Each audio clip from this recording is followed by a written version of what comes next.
हमें कुछ दिनों बाद का सीन दिखा रहता है जब मैडम गिलेट वो वहां से जा रही थी, लेकिन तभी वो पीछे मुड़ करके कहती है हम लोग जल्दी निकलने वाले हैं, एलिट जरा जल्दी करो, सबको गुड बाय बोल दो। तो एलिट कहती है जी मैडम गिलेट, और वो अपने फादर और भाई के साथ थी।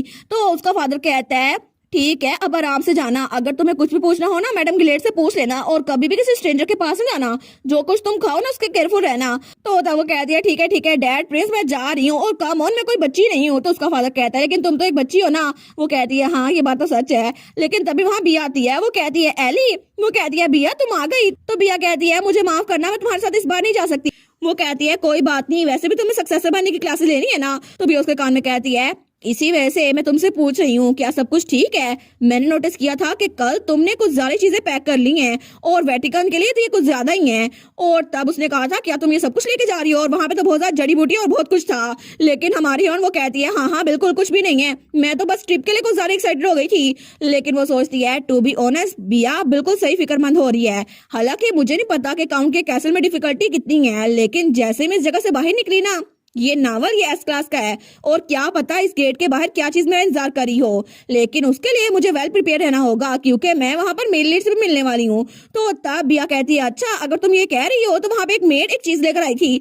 वो कहती है इसको अपने साथ ले जाओ, मैंने मैडम पैशा से कहा था तुम्हारे लिए मैक्रोन्स बनाए। तो हमारी हीरोइन कहती है सच्ची ये तो बड़ा डिलीशियस लग रही है, थैंक यू बिया। तो बिया कहती है और इसके वापसी पर अगर जब तुम वापस आई ना तो मुझे बताना असल में तुम्हारी रियल एज है क्या, रिटर्नी। लेकिन हमारी और वो कहती है हाँ कभी बताऊंगी। तो तभी नोटिफिकेशन आ गई थी एडवोकेट ऑफ कॉन्फिडेंशियलिटी आपको क्लोजली देख रहा है।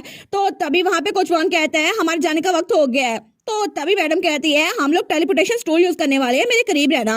वो कहती है ठीक है। तो तभी वो आदमी वो अपनी टेलीपोर्टेशन स्टोन को अपने हाथ में उठाता है, लेकिन तभी वो टेलीपोर्टेशन स्टोन वो जगमगाता है और टूटने लग जाता है। तो हमारी हीरोइन को तो बड़ी रोशनी महसूस हो रही थी, वो सोचती है क्या, लेकिन तभी वो लोग वहां से टेलीपोर्ट हो गए थे। तो तब थोड़ी देर बाद हमारी हीरोइन उसको कोई कहता है एलेट अब तुम अपनी आंखें खोल सकती हो, हम लोग पहुंच गए। तो जब अपनी आंखें खोलती है ना वो कहती है वाओ ये जगह तो बहुत ही ज्यादा बड़ी है, और वहां पे वेटिकन सिटी थी जहां पे चर्च भी था। वो कहती है यहाँ तो कितने सारे लोग हैं ना। तो मैडम कहती है बिल्कुल, क्योंकि आज सेक्रीफाइस का डे है और यहाँ पे बहुत सारे बच्चे आए हैं, क्योंकि उन्हें यहाँ पर चेक किया जाएगा कि उनका स्टिग्मा कितना है। तो मेरे करीब रहना और मुझे फॉलो करो। वो कहती है जी मैडम गिलेट। लेकिन तब तो वहाँ बहुत सारे लोग थे जो इर्द गिर्द फैले हुए थे, तो वहाँ पर कोई था। वो कहता है सच्ची यहाँ पर तो पिछले साल से भी ज्यादा एप्लीकेंट्स हैं, पता नहीं कितने ज्यादा पास होंगे। दूसरा कहता है बिल्कुल मुझे भी ऐसा लगता है, शायद कोई भी ना पास हो, लेकिन पीछे से और बच्चे भी गुजर रहे थे। वो कहते हैं कितना स्टूपिड है ना, इन लोग को लगता है ये कोई स्कूल है। हालांकि फर्स्ट प्लेस में यहाँ कोई डिवाइन पावर वाला होगा ही नहीं, और किसी के पास इतनी डिवाइन पावर हो ही नहीं सकती। तो वहां से वो ब्लॉन्ड वाला जाते हुए कहता है बिल्कुल अगर वो पास हो भी गए ना तो रोते हुए घर चले जाएंगे कि हमें मम्मी डैडी के पास जाना है, लेकिन हम जैसे ऑर्फन्स के लिए कोई जगह नहीं है वापस जाने के लिए। तो ब्लैक वाला वहीं पर रह गया था। तो तभी वो दूसरी तरफ देखते हैं, वो कहता है तुम अभी तक यहीं पर हो, और वहां पे मेल लीड था। वो कहता है हे तुम कब तक यहाँ पे खड़े रहोगे, क्या तुम उनके लिए प्रे कर रहे हो। वो कहता है बिल्कुल मैं उनके लिए प्रे कर रहा हूँ। वो सोचता है सच में देखो सही, ये अपने आप को सेंट समझता है, लेकिन वो कहता है तुम उन लोग के लिए प्रे कर रहे हो कि वो पास हो जाएं, आखिर तुम उनके लिए प्रे कैसे कर सकते हो। तो मेल लीड कहता है नहीं मैं प्रे कर रहा हूँ कि इस बार सबके सब फेल हो जाएं और सारे अपने घर वापस चले जाएं।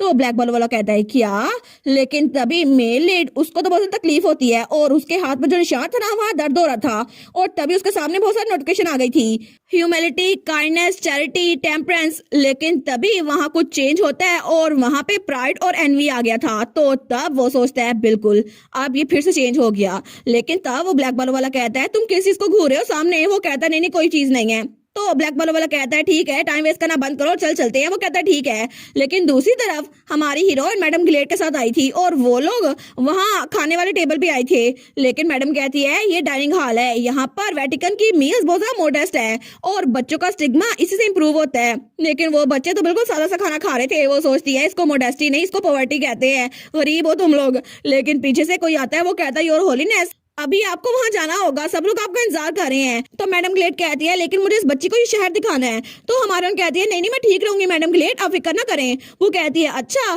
तो क्या तुम श्योर हो, मैं थोड़ी देर में वापस आ जाऊंगी। वो कहती है पैवल क्या तुम इस बच्ची को वेटिकन दिखा सकते हो। वो कहता है जी और होलीनेस आप मुझ पे काउंट कर सकती हैं। लेकिन जैसे ही मैडम ग्लेड वहां से गई थी ना तो वो आदमी कहता है अच्छा तो फिर।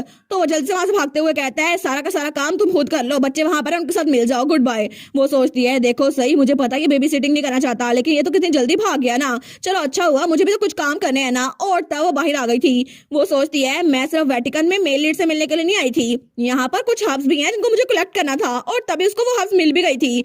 और वो हब्स वो सोचती है ये तो फ्यूचर में एक बीमारी फैलने वाली है जिसके लिए ये हब्स बहुत ज्यादा काम आएंगी, लेकिन फ्यूचर में ये खत्म हो चुकी होंगी, तो मुझे अभी ये कलेक्ट करना होगा और जाकर मैं इसको डंजन में उगाऊंगी। कितना मजा आएगा ना, मेरे पास तो पैसा ही पैसा हो जाएगा। लेकिन तब उनको कलेक्ट करी जा रही थी। वो सोचती है क्या पता मैं इसे क्योर बनाऊं और लोग को सेव भी कर लूं और पैसे भी मिल जाए मुझे। मेरे लिए प्रॉफिटेबल होगा ना, और मुझे जल्दी जाना होगा, इसको गैदर करना होगा इससे पहले कोई मुझे देख ले। लेकिन तभी कोई उसके कंधे पे टैप करता है। वो कहती है क्या? जब वो पीछे मुड़ के देखती है ना, तो वहां पे एक लड़का था, वो था मेल लीड। वो कहता है तुम आखिर क्या इकट्ठा कर रही हो? और तब उसकी तरफ देखती है तो वो तो बड़ा हैंडसम लग रहा था। वो कहता है क्या तुम कोई चोर हो? तो हमारी हीरोइन तो उसको देखी जा रही थी। वो सोचती है क्या, और हमारी हीरोइन के तो चेहरे पर और कपड़ों पे मिट्टी लगी हुई थी जड़ी बूटियां इकट्ठी करने की वजह से। लेकिन वो सोचती है ये लड़का, इसके तो सिल्वर बाल है ना। तो तब उसकी तरफ हाथ बढ़ाता और कहता है तुम्हें पता है, लेकिन हमारी उन सोचती है इसके फीचर्स ये तो सेम टू सेम मेल लीड वाले हैं, तो कहीं ये मेल लीड तो नहीं। लेकिन वो कहता है तुम्हारे चेहरे पे थोड़ी सी मट्टी लगी हुई है। वो सोचती है इतना हैंडसम है ये जरूर मेल लीड होगा। तो फिर से वो कहता है तो आखिर में मुझे बताओ क्या तुम एक चोर हो? तो हमारी हीरोइन तो अपने मुंह पे हाथ रख लेती है। वो सोचती है ये तो मेल लीड ही है ना, पक्का हो गया मुझे टेस्लेट एजेंट था। और तभी नोटिफिकेशन आई थी watch that shaped the world, आपको कह रहे हैं अपना काम करें और मेल लीड की कहानी में दखलंदाजी ना करें, और एडवोकेट ऑफ कॉन्फिडेंशियलिटी वो भी आपको स्पॉइलर देने से प्रिवेंट कर रहे हैं। वो सोचती है ठीक है फिक्र ना करो, मैं कुछ नहीं करती। लेकिन वो सोचती है आखिर ये मुझे इतना डांटते क्यों है? तो तभी मेल लीड वो उसकी तरफ देखते हैं और अपने हाथ की तरफ देखता है। वो कहता है क्या ये काम नहीं किया?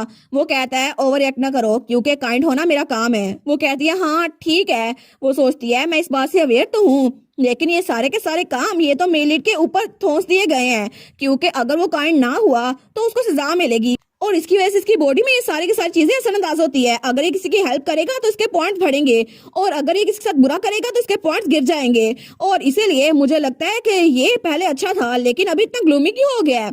वो कहता है सच में आखिर ये सारे के सारे काम मुझ पे क्यों ठोंसे गए हैं? लेकिन हमारी सोचती है क्या सच में इसके लिए ठीक रहेगा कि अपने कामों का जिक्र मेरे सामने करे, क्योंकि इसने पहले ही 2 बार जिक्र कर दिया है। मेल लीड किसी को बता नहीं सकता ना अपने बारे में कि उसने टाइम ट्रेवल किया हुआ है, लेकिन वो तो क्लूलेस बनने की एक्टिंग कर रही थी। तो मेल लीड कहता है एनीवेज मैं यहाँ पर इसलिए आया था क्योंकि मुझे होली रेलिक सेंस हुआ था, लेकिन मुझे नहीं पता मैं तुम जैसी बच्ची से टक्कर जाऊंगा। वो कहती है तुम भी तो बच्चे हो ना। लेकिन एक मिनट, होली रेलिक वो क्या है? वो कहता है तुम्हारे गले में ये पेंडेंट, मुझे यही सेंस हो रहा था, और ये तो सेंट एग्नेस का होली रेलिक है ना। लेकिन वो तो हीरो थी जो कि डंजन में लोगों को क्लोज होने से बचा रही थी, और उसने अपने आप को सेक्रीफाइस कर दिया। वो सोचती है एक हीरो, मैडम गिलेट ने अपनी क्लोजेस्ट फ्रेंड का ये नेकलेस मुझे दिया था, लेकिन वो सच में एक हीरो थी। तो मेल उसके करीब होते हुए कहता है कितना अजीब है ना, मुझे तुमसे कोई डिवाइन पावर सेंस नहीं हो रही। और तब उसको घूर के कहता है लेकिन तुम्हारे पास ये होली रेलिक क्या कर रहा है? तो हमारी फ्लिंच करती है। वो कहती है मैंने इसको चुराया नहीं है, कार्डिनल कार्टेलिया। लेकिन तभी मेल लीड के पेट से आवाज आती है। तो वो कहती है क्या?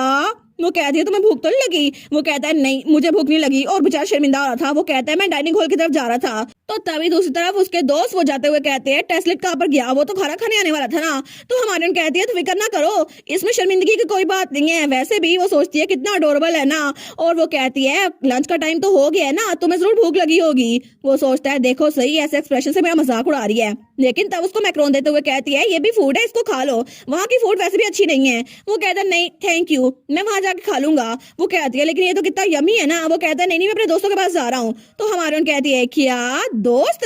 क्या तुम्हारे सच में कोई दोस्त हैं? तो मेल लीड कहता है इसका क्या मतलब हुआ? तुम्हें लगता है मेरे दोस्त नहीं है? वो कहती है नहीं मेरा ये मतलब नहीं था, मैं तुम्हारी इंसल्ट करना चाहती हूँ। लेकिन वो सोचती है स्टोरी की सेटिंग के हिसाब से ओरिजिनल नॉवल में थैसलेट के चाइल्डहुड फ्रेंड उसने तो बताया था कि उसके कोई भी दोस्त नहीं बचे, क्योंकि सबके सब मर चुके हैं और वो अकेला जिंदा बचा है। लेकिन ये सब कुछ डंजन खुलने की वजह से हुआ था ना, और तब पूरे इलाके में सिर्फ वही बचा था। वो सोचती है ये सब कुछ तो तब शुरू हुआ था ना जब सैक्रिफाइस का दिन था। लेकिन तभी वो कहती है एक मिनट, सैक्रिफाइस का दिन? दोस्त इसका क्या मतलब हुआ? तो वो कहता है क्या हुआ तुम्हें? लेकिन तभी वहां पर जहां वो टेबल था ना, वहां पर सब लोग को कुछ महसूस होता है। तो सब लोग कहते हैं ये आवाज कैसी है? वो सोचती है डंजन ब्रेक, बिल्कुल आज वो डंजन ब्रेक होना था, इसका मतलब है वो आज ही होने वाला है। लेकिन तभी वहां पे जहां वो खड़ी थी ना, वो जमीन भी हिलती है और सब लोग नीचे गिरते हैं। तो तभी नोटिफिकेशन आई थी वो क्राइटेरिया शुरू होने वाला है, क्योंकि एस क्लास का नावल उसकी टाइमिंग शुरू हो गई है। वो सोचती है मुझे इस सबसे नफरत है, आखिर ये सब कुछ अभी क्यों शुरू होना था?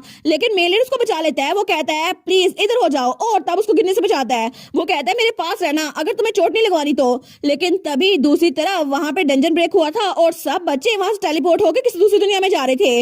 लेकिन तभी हमारी हीरोइन, उसकी भी आंखें बंद हो गई थी। तो जब उसकी आंख खुलती है ना, वो कहती है क्या, क्योंकि इनके खिलौने खिलौने थे और वहां पे बाकी सारे बच्चे भी थे और वो मेल लीड के ऊपर थी। तो वो कहती है आखिर ये क्या हुआ, मैं आखिर यहाँ पर क्यों आ गई। तो नोटिफिकेशन आई थी आप toy mention S class dungeon में दाखिल हो चुकी हैं। वो सोचती है यही तो वो चीज थी जहां से ट्रेजेडी शुरू हुई थी, लेकिन मसला ये है ये कोई एवरेज डंजन नहीं है, ये तो एस क्लास का डंजन है ना। तो मेलिट कहता है तो मेरे ऊपर बैठी हुई हो, जरा पीछे हो जाओ। वो कहते हैं ठीक है। लेकिन तभी वहां पर एक बच्ची वो कहती है कौन सी जगह, यहाँ पे तो टॉयज है। तो मेलिट कहता है तुम इन चीजों को ना छुओ, हम लोग डंजन के अंदर है।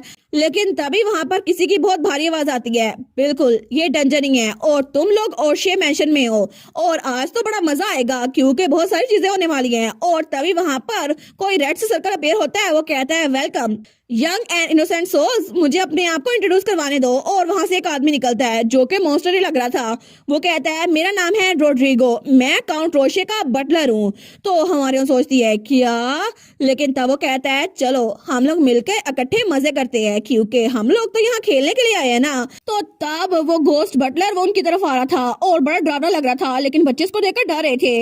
वो कहता है डरने की कोई जरूरत नहीं है क्योंकि हम लोग तो मजे करने वाले हैं। और क्या तुम लोग को भूख नहीं लगी। और तभी वो घंटी को बजाते हैं तो वहां पर कुछ गुड़ियां और कुछ डोज आती है उनके लिए खाना लेकर। वो कहता है तुम लोग को खाना खा के बड़ा मजा आएगा, इनको खा के देखो। तो डोज उनको खाने के लिए कोई चीज देती है तो सारे बच्चे उसको पकड़ लेते हैं। तो वो बच्चे कहते हैं ये तो टेस्टी लग रहा है, क्या हम इसको खा सकते हैं। दूसरा कहता है कितना यमी है। लेकिन थेस्लेट मेलिट कहता है नहीं तुम लोग इसको नहीं खा सकते, हम लोग डीमन के कैसल में हैं। लेकिन तभी वो बच्चा उसको खांसी आने लगती है और सब लोग नीचे गिर रहे थे। वो बच्चे तो खांसी जा रहे थे जिन्होंने इनको खाया था और तभी बाकी के बच्चे वो भी नीचे गिरने लगते हैं। और तब वो सारे के सारे चेंज होकर किसी प्लशी में, किसी टेडी बियर में बदल गए थे। तो हमारी सोचती है एक प्लशी।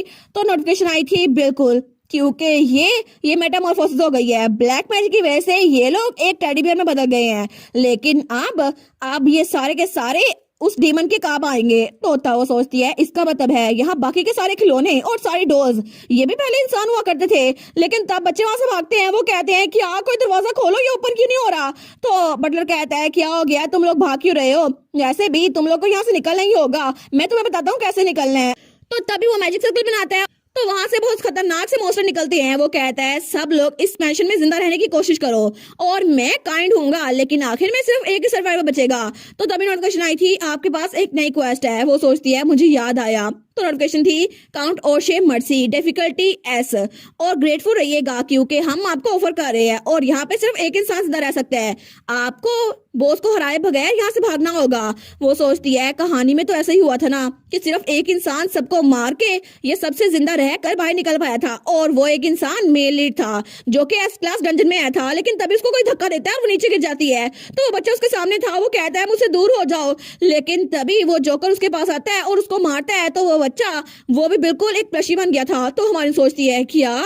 तो तभी नोटिफिकेशन आई थी वार्निंग एक्सेसिव वायलेंस वो डिटेक्ट होती है और आप अभी भी ट्यूटोरियल पीरियड में हैं। वो सोचती है क्या मैं हिल नहीं पा रही। लेकिन मेल लीड वो कहता है क्या तुम हिल क्यों नहीं रही, अपने आप को संभालो। तो तभी नोटिफिकेशन आई थी मेंटल शॉक वो ट्रांसफर हो रहा है और हम आपकी मदद करते हैं। लेकिन तभी हमारी हीरोइन उठती है और उस खिलौने को उसके सर में मारती है और वो जोकर वो तो पीछे गिर गया था। तो हमारी हीरोइन कहती है इस सब से बाहर निकलो, अगर तुम लोग को अपनी जान बचानी है यहाँ से भागो और अपने आप को डिफेंड करो। तो मेरिट सोचता है क्या ये इतनी जल्दी होश में आ गई। लेकिन बाकी बच्चे वो भी कहते हैं बिल्कुल हमें यहाँ से भागना होगा और सब बच्चे वहां से निकल के हाईवे में भाग रहे थे। वो सोचती है बिल्कुल मेरे ट्रांसमाइग्रेटर सिस्टम की वजह से मैं अनफ्रीज हो गई, लेकिन ना मुझे अपनी जान बचानी होगी क्योंकि जिंदा रहने के लिए ये जरूरी है, क्योंकि अगर मैं ना हिली होती ना तो मैं मर जाती।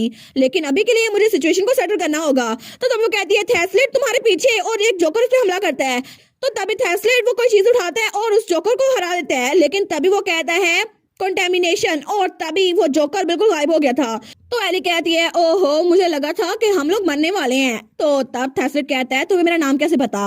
वो कहती है वेल जब हम यहाँ पर आए थे ना तो इसीलिए। वो कहता है नहीं मैं तुमसे पूछ रहा हूँ कि तुम्हें मेरा नाम कैसे पता, मैंने तुम्हें कभी नहीं बताया। वो कहती है ओ नो मैंने तो नावल पढ़ा था इसलिए मुझे इसका नाम याद था। लेकिन अभी नोटिफिकेशन आई थी एडवोकेट आपको घूरी जा रहे हैं, आपने स्पॉइलर क्यों दे दिया। लेकिन तभी वो पीछे से बटलर कहता है सब लोग भाग रहे हैं लेकिन सबको वापस लेकर आओ और सारे जोकर्स को भेजता है। है। तो हमारन कहती है अभी टाइम नहीं है बातें करने का, चलो यहाँ से निकलते हैं। तो वो दोनों भी वहां से भागते हैं, जोकर उनके पीछे आ रहे थे, लेकिन तभी वहां रास्ते में भी बहुत सारे प्लशी पड़े हुए थे और आधे बच्चे वो प्लशी बन चुके थे। लेकिन तभी वो एक कमरे के पीछे आए थे और दरवाजा बंद करते हैं। तो मेलिट कहता है हम लोग अभी के लिए यहाँ पे छुप जाते हैं जब तक वो क्लाउस यहाँ चले नहीं जाते। लेकिन तब वो कहता है तुम ठीक तो हो ना। तो हमारी हीरोइन को तो सांस चढ़ा हुआ था, वो सोचती है मैंने तो कभी इतना भागा नहीं है। वो कहता है तुम बिल्कुल ठीक नहीं हो, अपने आप को बात करने के लिए फोर्स ना करो। तो तभी नोटिफिकेशन आई थी स्केल दैट जज दी वर्ल्ड। उन्होंने कहा है कि आपका स्टैमिना बहुत ज्यादा कम है, आपको एक्सरसाइज करनी होगी। वो सोचती है मुझे पता है, अब इसके बाद जब घर जाऊंगी ना तब एक्सरसाइज करूंगी। लेकिन तभी वो मेलिट को देखती है तो उसके हाथ में चोट लगी हुई थी। वो कहती है तुम ठीक तो हो ना, तुम्हारे हाथ में पॉइजन है। लेकिन तभी मेलिट उसका हाथ पकड़ लेता है। वो कहता है तुम क्या कर रही थी। तो तब उसको हो ही जा रहा था। तो हमारे कहती है तुमने मुझे डरा दिया, क्या तुम मेरे हाथों को छोड़ोगे, ऐसा लग रहा है जैसे मैं कोई विलन हूँ। तो मेलिट उसको घूर कर देखता है और कहता है तुमने अभी तक मेरे सवाल का जवाब नहीं दिया, आखिर तुम्हें मेरा नाम कैसे पता। और तब उसको घूरी जा रहा था। तो हमारे कहती है वो तो वो कहता है मुझे बताओ कि आखिर तुम हो कौन, तभी मैं तुम्हारा हाथ छोड़ूंगा, वरना मैं नहीं छोड़ने वाला। और इसी के साथ ये वाला पार्ट यहीं पर ख़त्म। तो आप लोग बताइएगा आप लोग को ये पार्ट कैसा लगा, और वीडियो को लाइक और चैनल को सब्सक्राइब लाजमी कीजिएगा। बाकी वीडियोस का लिंक भी स्क्रीन पर नज़र आ रहा होगा, तो काइंडली उनको भी चेकआउट कर लें। और thank you so much for watching my videos. Stay safe, bye bye.